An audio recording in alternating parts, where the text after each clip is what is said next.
과제와 숙제를 우리가 지금 다 해결하고 있지 못하고 있습니다.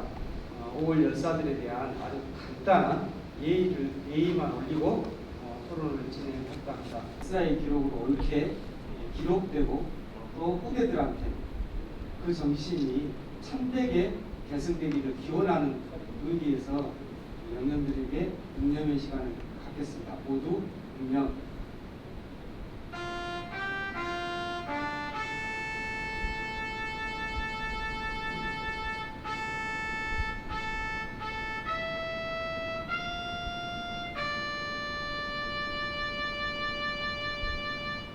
네, 이 주제가 한편으로는 우리가 인지를 하고 있고 반드시 해야 된다는 것을 알고 있음에도 불구하고 뭔가 이제 도외시되거나 어려워하거나 무서워라 했습니다.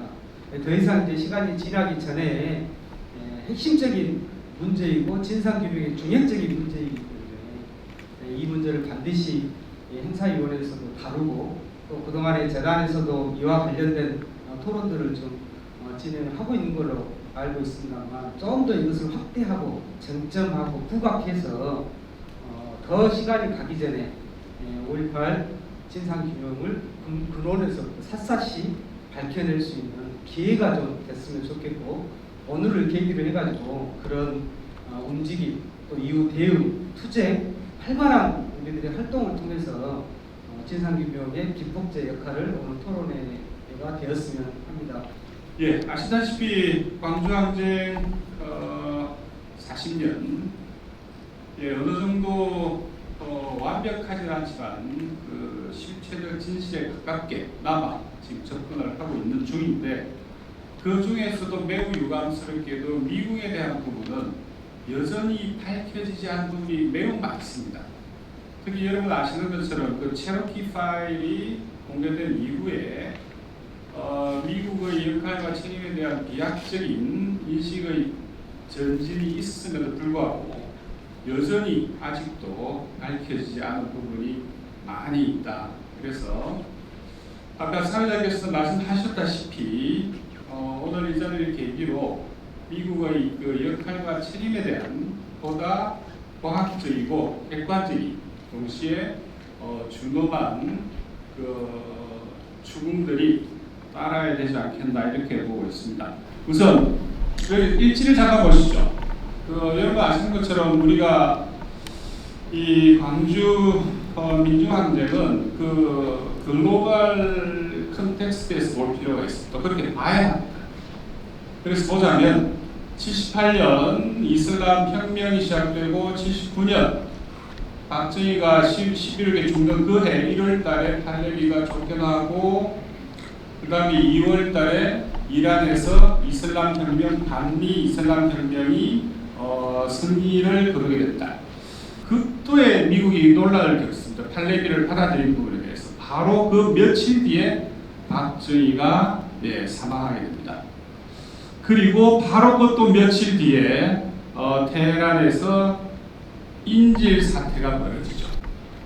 이 광주의 비극이라고 하는 것은 그저 우발적인 사태가 아니라 사고가 아니라 주체, 플레이어들이죠. 주체와 상황 혹은 구조라고 볼 수 있습니다. 당시 만들어진 구조 사이에서의 어떤 백타 운동의 결과다 하는 걸 제가 일단 결론을 말씀을 드리고 싶고 그 당시에 광주 그러니까 79년부터 쭉 벌어지고 있는 그러니까 79년 6월 30일 날 카트가 박정희하고 정상회담을 한국에서 합니다.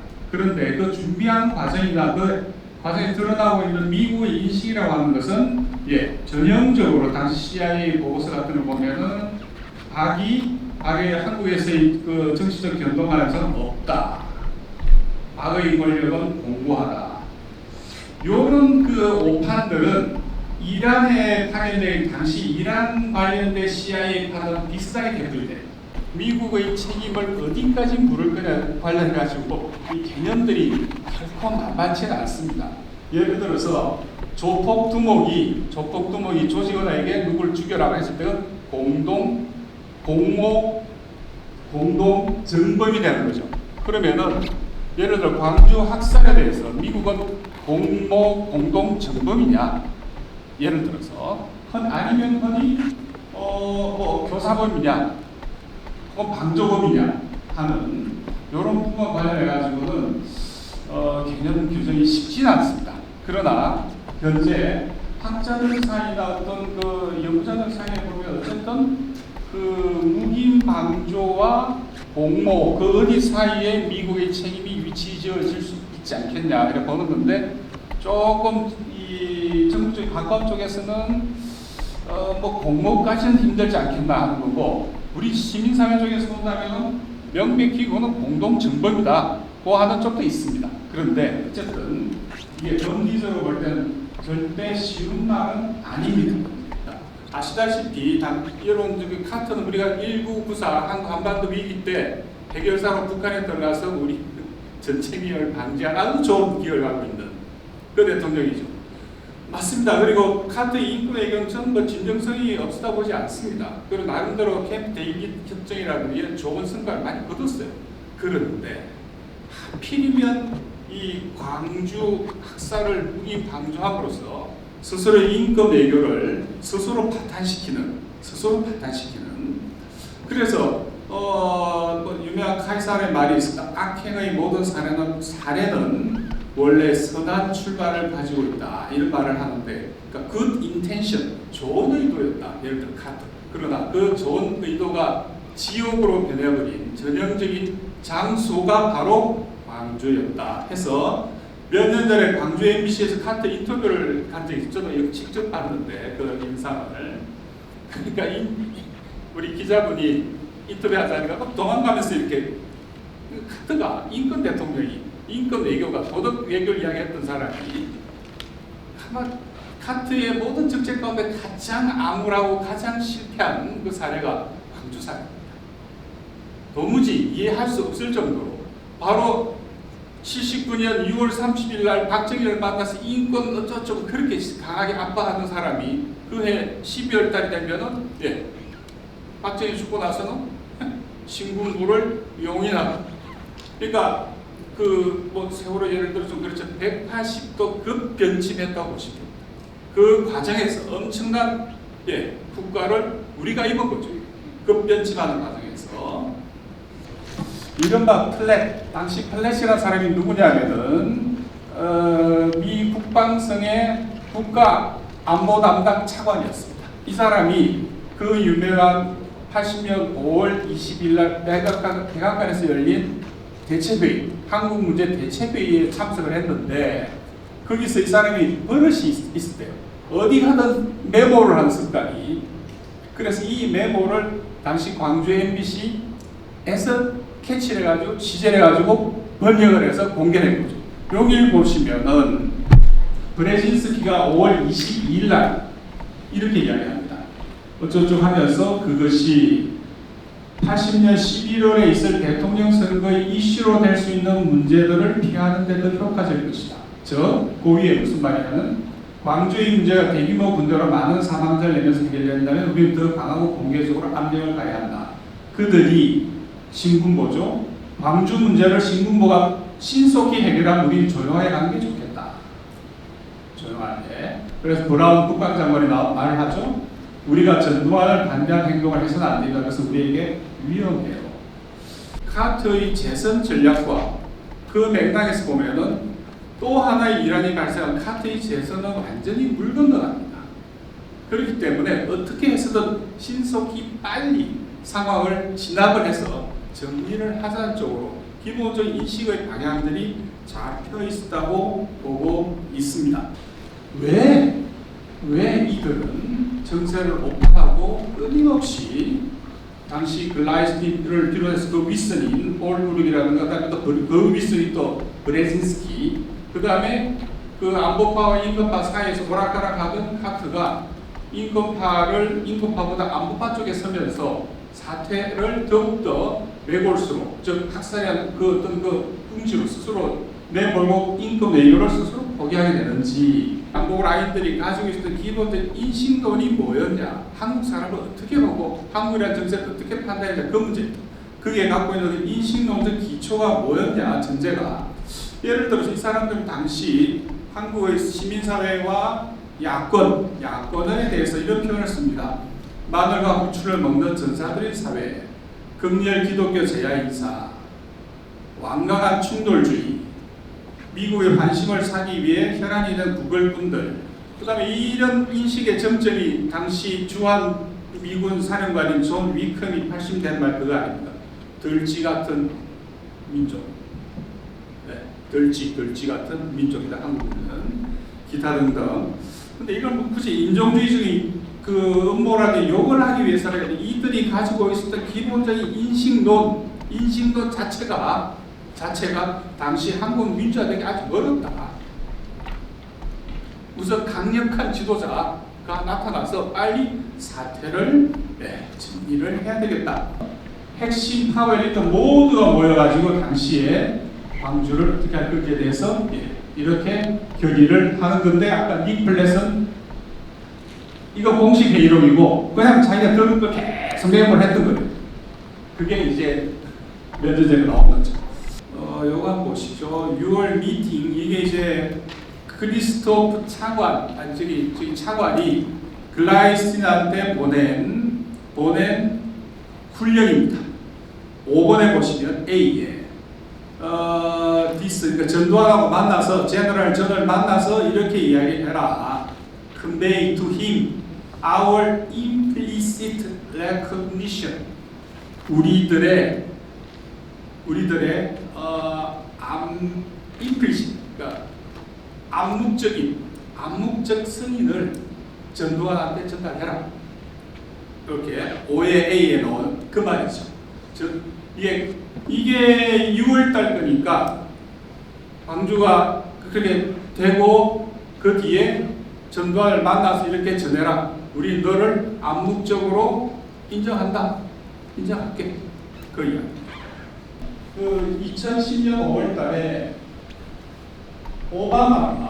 오바마가 이런 걸 합니다. 체로키를 비롯해서 5개 미국 인디안 부족들에게 자신들의 잘못된 정책과 폭력에 대해 공식 사과를 합니다. 그리고 원주민 사과 결의안에 서명을 합니다. 미합중국 국민을 대신해 미합중국 시민들에 의해 원주민들의 가해진 폭력, 학대와 멸시에 대해 모든 원주민들에게 사과합니다. 해서 체로키 부족을 포함한 5개 인디안 부족들에 대한 미합중국 대통령의 정식 사과죠. 그런데 제가 묻고 싶은 건 왜 광주에 대해서 안 하고 있냐? 그게 핵심이죠. 왜 안 하냐? 맨 밑에 대다수 미국인은 광주에서 일어난 일과 미국의 역할에 대해서 아무것도 모르고 있다. 미국 실정에서 미국의 사과와 배상을 위해서는 이런 상태에서 미국 책임, 반미국 책임론, 근데 이런 이야기를 안 합니다. 일부 자경 기독교회와 학생운동회는 유신체제의 조성을 가했지 않냐? 광주 항쟁 중에도 왜 다른 도시는 가만히 있었냐? 권력투쟁에 몰입한 야권 정치인들이 한편 예전 가서 하지 마라 하면서 한편으로는 또 자기들한테 와서 만나서는 우리를 지지해달라 그런다. 그 다음 공수 특정사는 우리 모른다. 아까 글라이스틴 말 보셨죠? 24단은 인도적 이유고 특정사는 모르겠다. 알바 아니다. 그래 들은 적도 없다. 이런 이야기인데, 그 다음에 또 최원사 여러분 찾아보는데 완전 레이건이라고 하는 가장 보수적 정치인이자 그 보수 정치인이 6월 항쟁 때 또 한국 군부의 개입을 막아요. 못하게. 그 민주화 시켜주지 않았냐. 광주 때는 가장 진보적인 인권 대통령이 카트는 광주 학살을 묵인 방조했는데 가장 꼴통 보수인 레이건은 6월 항쟁 때 군부 개입을 막아줬지 않냐. 또 이렇게 이야기합니다. 그래서 미국 책임론이라고 하는 게 의외로 이렇게 조금 복잡한 지형들이 담론적으로 그렇고 내용적으로 그렇고 이런 것들이 이렇게 서로 얽혀 있는 걸 말씀을 드리고자 하는 거고요. 그래서 이게 뭐 국가사가 National Apology 또는 뭐 Sovereign Apology라고 합니다. 이거는 그래서 이 국가사과에 대해서는 또 책임이 따릅니다. 배상 책임이 따라요. 그때 쉬운 문제는 아닙니다만은, 그래서 제가 여기 부록에다가 영어로 뒤에 쭉 그 참고 자료를 붙였는데 70년 이래 전 세계적으로 여기 우리 것도 많이 있습니다. 한국 것도 국가사과 Sovereign Apology 정식 공식 사과죠. 했던 그 사례들을 쭉 모아놓은 그것들 제가 부록으로 같이 자료 첨부 자료로 첨부를 했습니다. 이 자료집에 보시면 그렇기 때문에 저는 여기 요런 운동을 하는 사이트입니다. Just Security라는 미국 사이트인데 여기 그 항목이 재밌어요. 이름 It's never too late to say I'm sorry. 미안하다고 말하는 것은 결코 어떤 경우에 늦지 않다.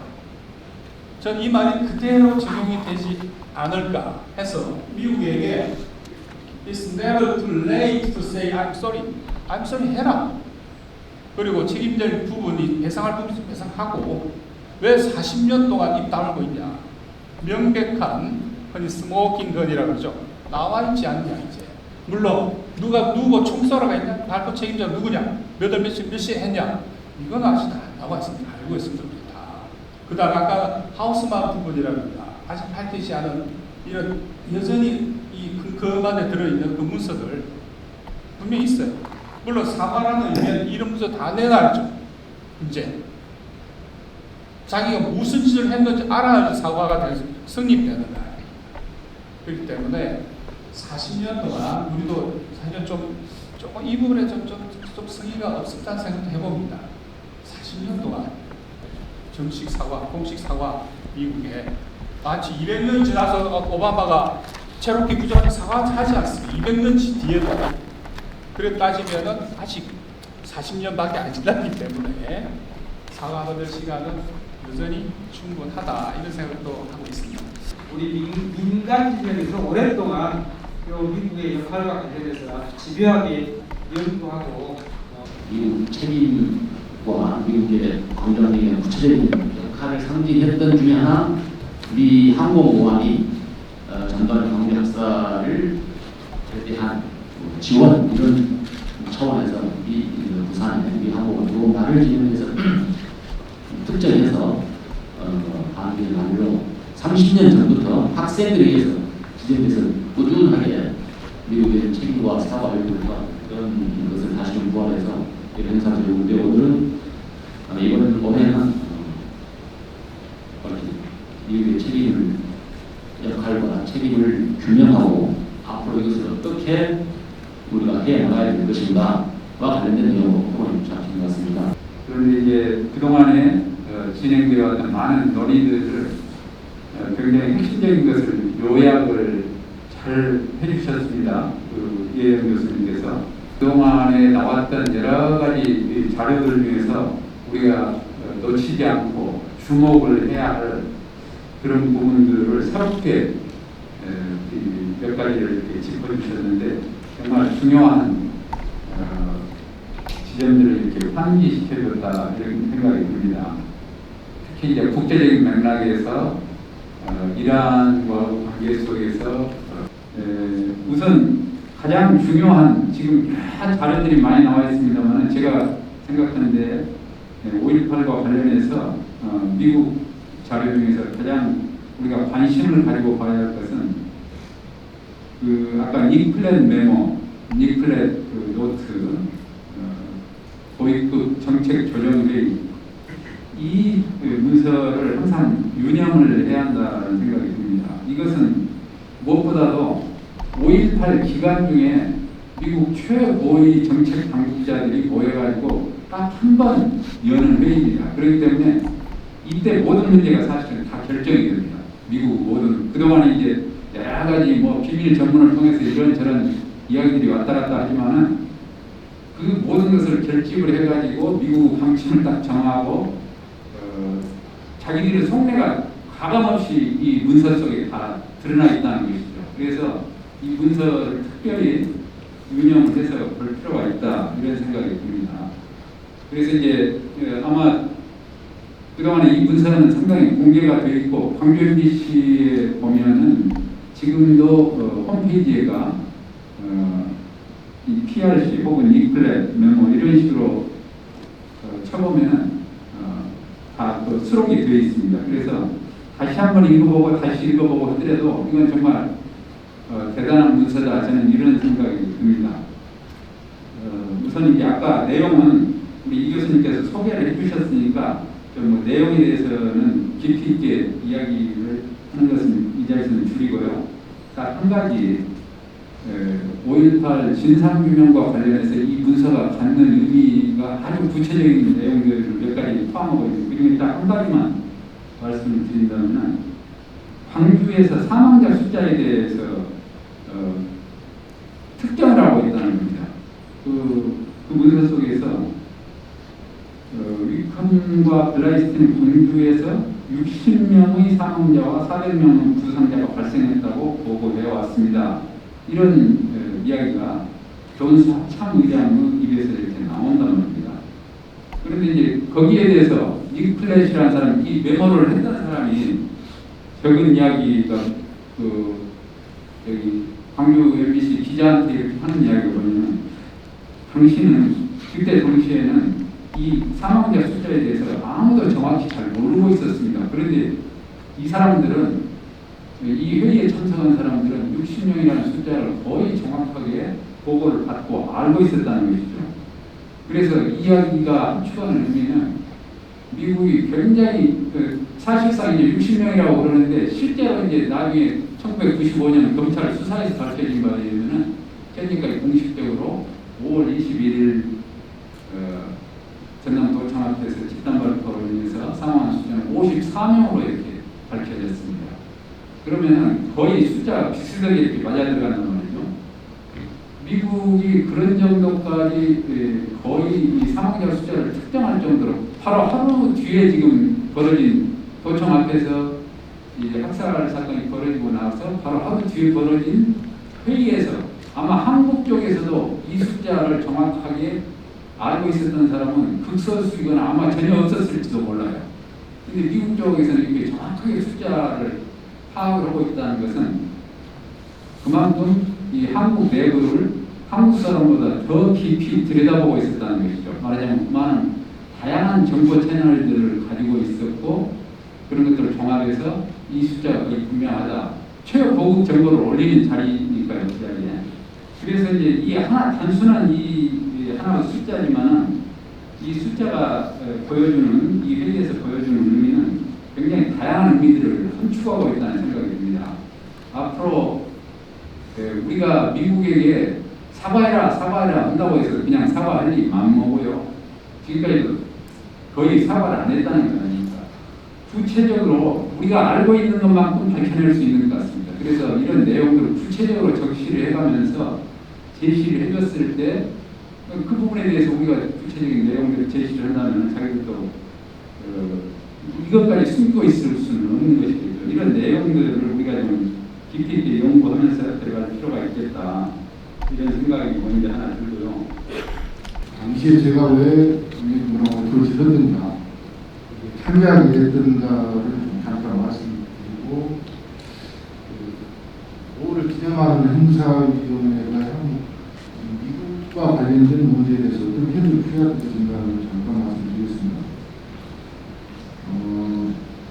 80년 12월 9일 날 그 사건이 일어났는데요. 우리야! 이렇게 하고 그랜드 호텔이라고 앞에 있었는데,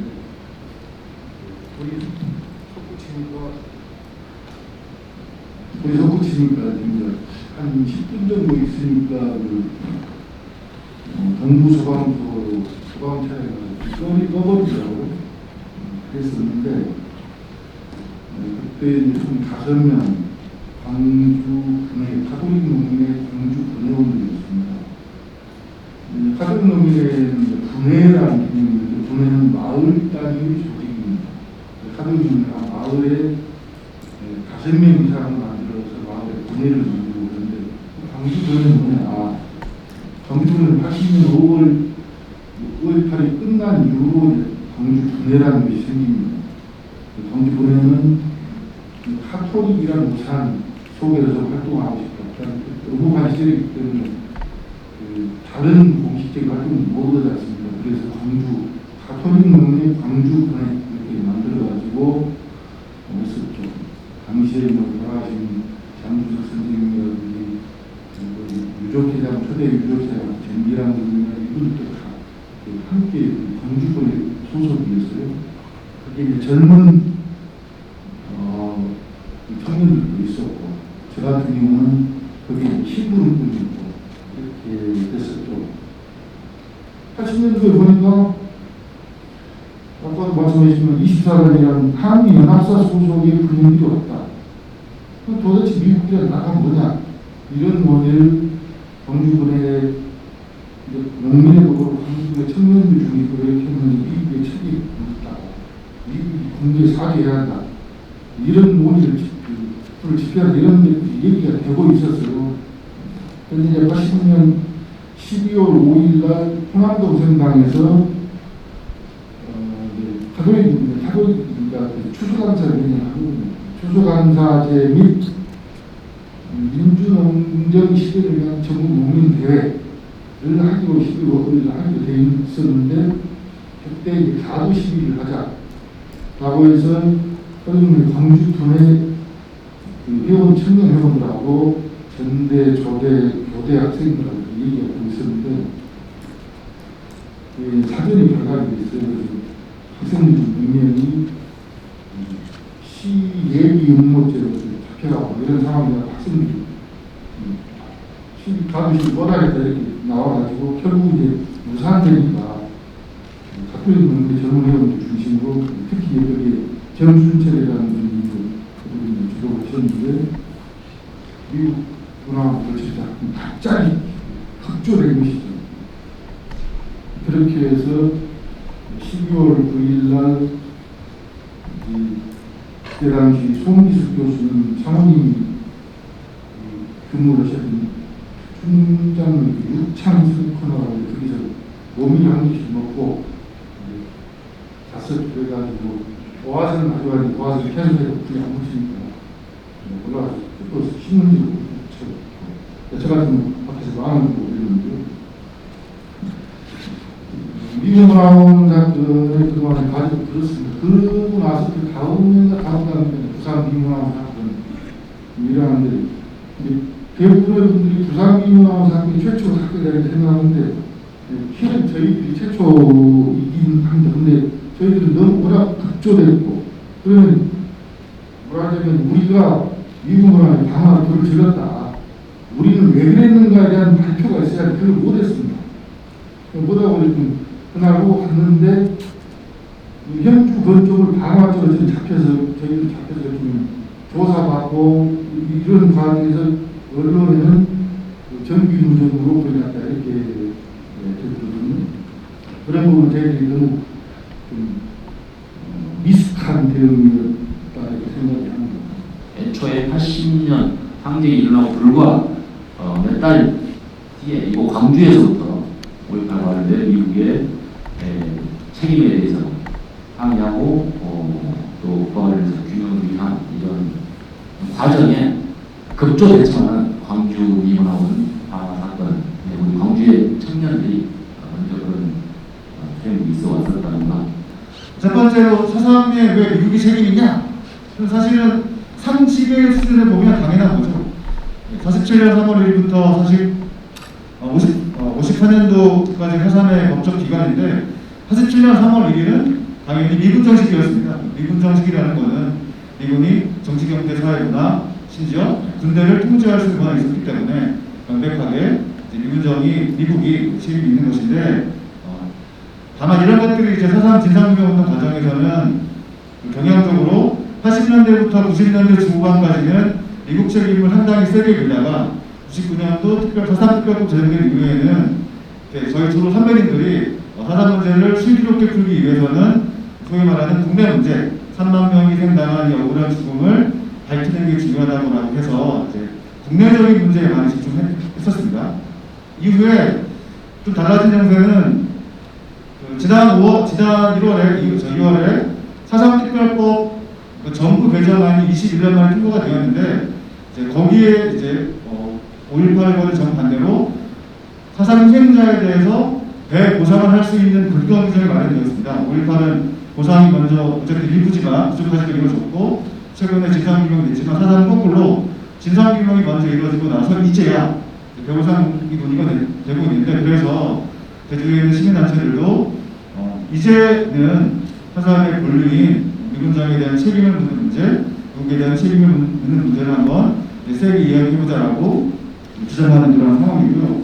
그렇다고 해서 저희가 80년대나 90년대 이렇게 놀고 있진 않았었고요. 나름대로 시민단체들, 민중단체 중심으로 해서 사상의 책임을 묻는 문제를 나름대로 활동을 해왔습니다. 최근 한 3년 정도는 사상 유족회하고 사상기념사위원회하고 학생단체가 운동을 해서 트럼프 시절에 백악관에 가서 집회도 하고 미국 의회도 가서 이렇게 결의 서명도 제안했는데 제가 받은 느낌이 뭐냐면 미국 분들을 만나면 이런 거죠. 1번 자기네는 대한민국도 잘 모르는데 제주는 들어본 적이 없다는 거예요. 도대체 사상이 뭐냐? 라는 게 첫 번째 질문이었고 두 번째 설명을 드리니까 이런 문제를 미국이라는 나라에서 세계 최강국의 나라에서 풀려면 앞으로 50년 걸릴 것 같다. 그래서 니네들이 열심히 힘을 내가지고 미국 사회를 움직여가라고 하신 거죠. 그래서 저희들이 그러면 이게 실망한 게 아니라 앞으로 더 많이 노력을 해서 50년이 아니라 단 1년이라도 앞당기기 위해서 이제 활동을 좀 하고 있고요. 그래서 저희가 미국만 간 게 아니라 또 사상주적회 함께 어떻게 알게 돼가지고 제네바에 가서 제네바에 가서 유엔 인권위원회가 369 12 열립니다. 그래서 그 중에 가가지고 사상 문제만이 아니라 위안부 할머니 문제, 한국전쟁 전후에 소위 말하는 민간 약살 문제, 사상까지 포함해서 연대 활동을 했고 짧은 시간이지만 미국 유엔 제네바 인권이사회 총회에서도 공식적인 발언을 얻어가지고 사상이라든가 위안부 할머니 문제를 다시 한번 얘기했었습니다. 여튼 그런 과정들을 통해서 사상에 대한 미국 부분들을 조금씩 알려나가고 있긴 한데 한계는 명확합니다. 왜냐하면 사상이라는 게 사실은 사상 70주년 전까지만 하더라도 그냥 제주도만의 문제였거든요. 심지어는 그냥 90년대, 80년대 말 90년대 민주화운동 세대에 갇혀있던 언어였는데 70주년 이후에 그나마 조금씩 풀려서 국민들에게 사상이 이런 거였구나라고 이제 조금씩 알려지는 과정이라서 사상에 대한 미국의 책임을 한 단위 저는 지난한 과정일 수밖에 없다고 좀 보여집니다.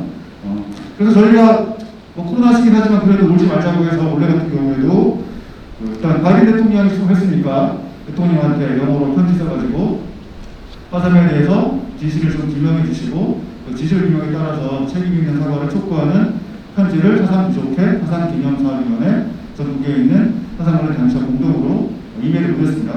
프레지던트 골뱅이 뭐더라? 백악관을 찾아가지고 근데 답은 없어요. 두 번째는 또 언론과도 되게 중요해가지고 저희도 팀처럼도 만나기로 했었는데 언론과에서 사상과 미국만 딱 빼놔가지고 지역 언론 차원에서 사상에 대한 미국의 책임을 묻는 활동들을 조금 진행하고 있습니다. 여튼 이런 식으로 해서 작은 선언이지만 그래도 사상에 대한 미국의 책임을 알리는 것들을 하고 있는데 미국이 저희 사상에 대해서 갖고 있는 인식이 이런 겁니다. 제가 만나본 미국 분들의 견해는 니네가 88년 5월 10일 미국의 의도대로 남한만에 단독정부를 수립해야 되는데 감히 그 작은 섬나라에서 50 단독 선거를 무산시켜 버려라는 기본인식이 있는 거죠. 기본적으로 미국은 사상에 대한 인식은 아니면은 우리 미국의 동아시아 정책을 극렬하게 반대하는 세력들이기 때문에 어쨌든 관련자료도 사실은 많이 공개하지 못하는 그런 상황이 좀 펼쳐지고 있습니다. 그럼에도 불구하고 그동안 정부 차원의 사상관련위원회라든가 지역 언론과 마찬가지로 해서 미국과 관련된 자료들을 많이 이렇게 모아놓은 건 아니 있습니다. 추적해놓은 건 있는데 이것들이 이제 앞으로 운동 과정에서 잘 정리해서 함께 했으면 좋겠고요. 마지막으로 경험적인 거지만 결국 뭐 사상의 힘이 없어서가 아니라 아까 선배님들 말씀처럼 이게 한국 한대사를 전체적으로 좀 조망을 하면서 해방 이후에 한국 사회에 미국의 책임을 묻는 문제를 저는 함께 노력할 필요가 있겠고 구체적으로는 사상, 저희가 연동되어 있는 여수 문제까지 하는 부분과 함께 5.18까지 저는 연동해서 힘을 모아주셔야 되고 상대적으로 힘의 크긴 아니지만 그래도 5.18은 한국 현대사회에서 나름대로 이제 역사적인 가치를 복원하기도 했고 이거죠. 어느 힘이 있으니까 5.18에 주도하셔가지고 나머지 역사들을 끌어안아주셔가지고 함께 미국의 책임을 묻는 운동에 상호 같은 역할을 했다는 말씀을 좀 드립니다. 수면 아래 비공식 의사결정 과정에 대한 고성적과 평가가 진행될 필요가 있다는 점이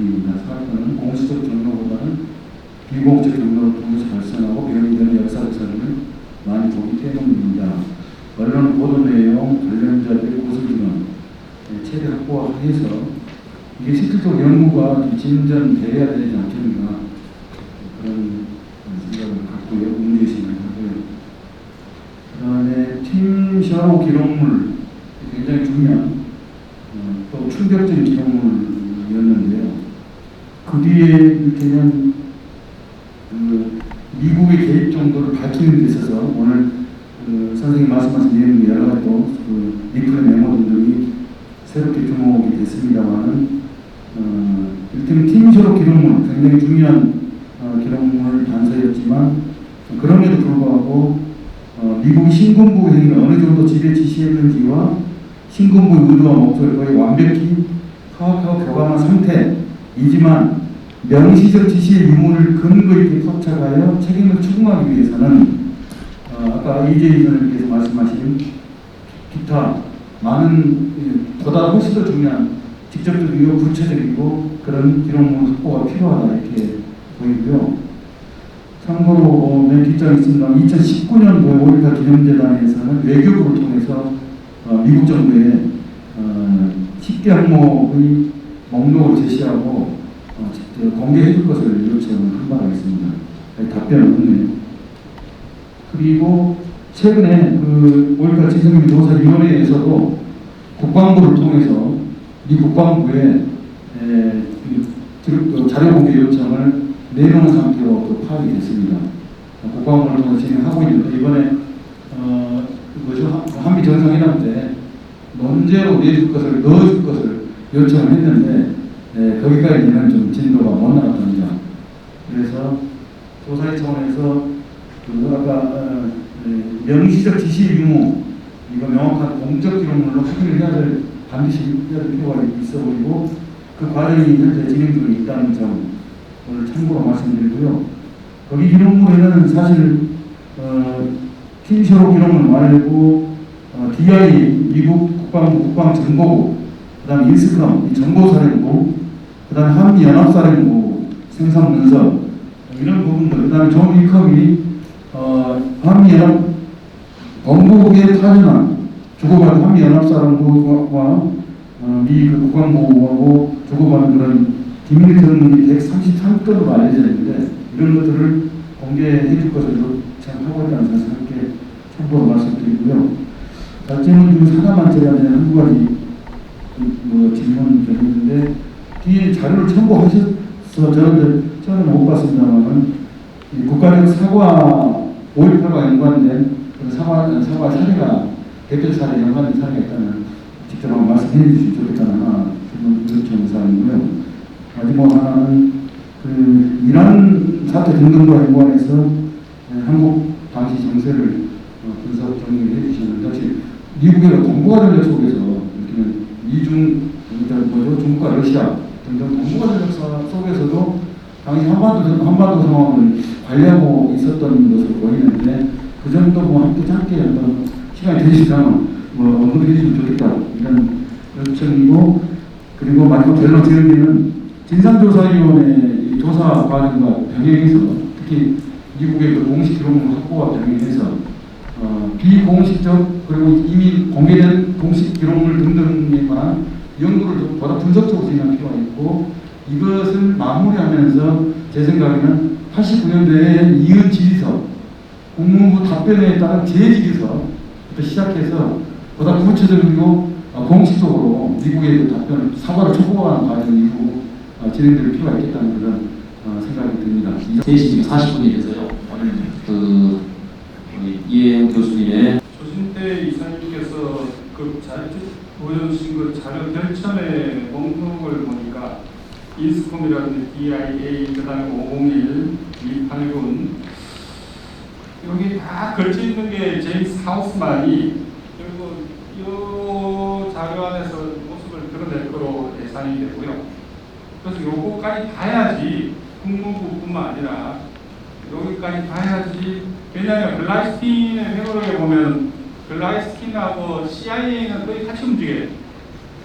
근데 위컴하고 하우스만 좀 다르게 움직이더라고요.